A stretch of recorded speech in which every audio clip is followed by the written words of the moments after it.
7 of the world's most powerful leaders, all flying into a remote mountain resort in Alberta. On the agenda, war, climate change, AI, and global trade. From June 15th to 17th, the G7 summit is back in Canada. And depending on who you ask, it's either a chance to tackle urgent global problems or just another elite photo op. In this episode, let's spell out what the G7 is, why it matters, and what to watch for this year. The G7 is basically a club of the world's richest democracies: the US, UK, France, Germany, Italy, Japan, and Canada. The European Union also takes part. It started in the 1970s during a time of global economic chaos. The idea was simple. These countries would get together to figure out how to keep the global economy steady. And for 50 years, they've been meeting every year, discussing everything from trade to terrorism to tech. This year, they're gathering in Kananaskis, Alberta, a scenic area tucked into the Rocky Mountains, just over an hour west of Calgary. This isn't just another G7. The agenda is packed. Economic recovery, climate change, AI, the digital transition, and of course, the war in Ukraine. But what makes this summit especially unpredictable is the return of US President Donald Trump. He's known for challenging traditional alliances and for bringing plenty of drama to global forums. Back in 2018, at the last Canadian-hosted G7 in Quebec, Trump left early, refused to sign the joint statement, and blasted fellow leaders on Twitter from Air Force One.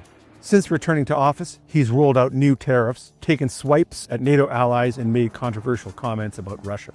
That's made diplomatic relations with the other G7 countries strained, and this summit could be even more tense. Canadian Prime Minister Mark Carney has invited Ukrainian President Volodymyr Zelensky to attend the summit. Zelensky is pushing for tougher sanctions on Russia and more weapons and aid for Ukraine. But that could rub Trump the wrong way, given his reluctance to escalate pressure on Moscow. Zelensky's presence puts the war in Ukraine front and center and could expose divisions among the leaders. Russia actually used to be part of this group when it was known as the G8.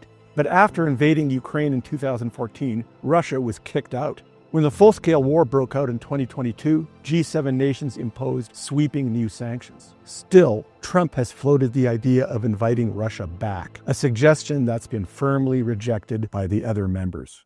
Not all diplomacy happens in front of the cameras. At summits like this, leaders also break off into smaller private meetings, sometimes one-on-one.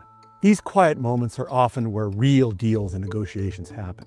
If they can reach consensus, they'll issue a joint communique at the end. But if tensions rise, like in 2018, that statement could fall apart.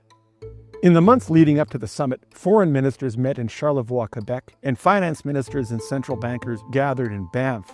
Those meetings aimed to build consensus, especially on issues like Ukraine and the global economy. But the cracks in unity have been hard to ignore, especially with the US shifting its stance on key issues. Security is tight this year. Thousands of RCMP officers and Canadian Forces members are deployed in Kananaskis. Most of the area is closed to the public.